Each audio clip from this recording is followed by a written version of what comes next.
Since I am Korean and my husband's Thai and we don't have much time to cook, we are thinking of introducing some simple Korean dishes and Thai dishes that you can cook within 30 minutes. There are so many nice videos out there like showing you pretty pictures and how to cook with inspiring ingredients and so on, but our videos will mainly focus on super simple and easy cooking. And even if you are Korean or Thai at a beginner stage of cooking, then this might be useful for you.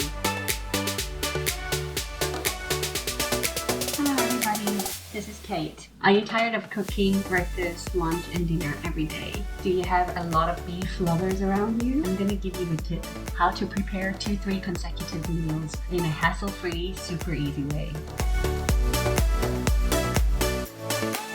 So this is galbi, sliced short rib. We call this LA galbi in Korea. Galbi is short ribs, and we call this LA style because one of the Korean restaurants in LA started to cook this way, and it's the easiest way to grill galbi. You know, normally the rib is cut this way with the bones inside. They actually cut this way so that the bones are like really little. It's easy to cook and easy to eat. And we buy packs of these and always store it in our freezer, so whenever we are running out of ideas to cook and if we still want to have some beef, then we can just take it out, defrost it, and grill on the frying pan. And the tip that I want to give you today is to prepare for another meal in the future.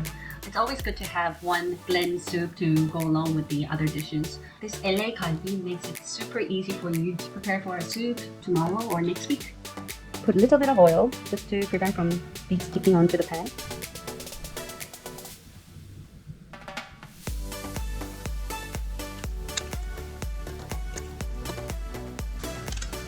Once it's cooked on one side, then you just flip it over.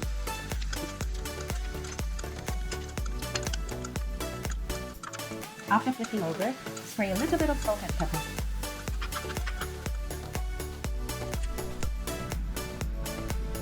This is it. And then save the bones for the soup.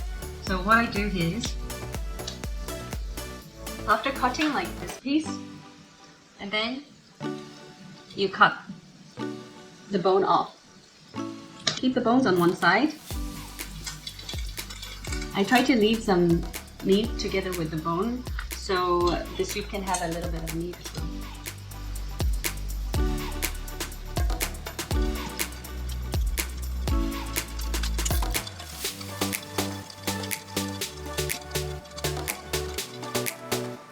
So you can eat the meat along with other food and keep the bones.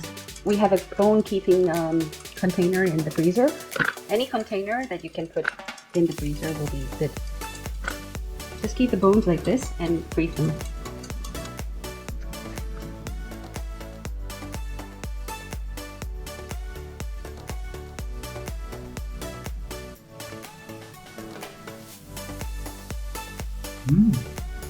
Tasty.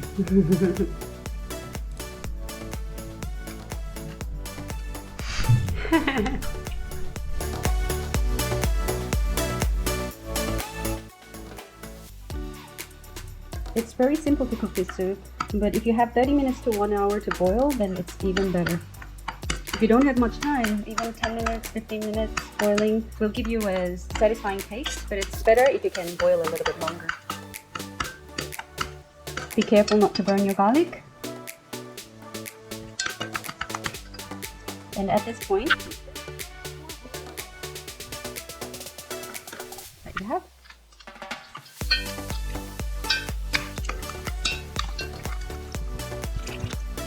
Right now I have added 1 liter of water because we have enough spare ribs. All you have to do is add salt and some pepper and just boil. Generally for 1 liter of water I will add around 1 to 1.5 teaspoons, but it really depends on your preference. Remember, you have already added salt and pepper when grilling beef, so you don't need to add much if you don't prefer it to be too salty. But not to worry too much because you can always add more water or salt in the middle of cooking. Actually, that's really it. Super easy. When you boil for 15 minutes, low to medium fire. And it already smells like the soup. It looks like one too. This is after 25 to 30 minutes boiling, and we have added some green onions to it. Looks very tasty. Galbi becomes super soft if you boil longer. For those who doesn't like segregating bones, This is very easy to eat. Have you tried? How do you like the taste? If you like Korean galbitan, this never goes wrong. For the spring onion and green onion, what we normally do is after we buy, we leave like 1/3 in the fridge, but the rest we just chop it and put it in the freezer like this. It's very easy to use anytime and actually it tastes almost the same.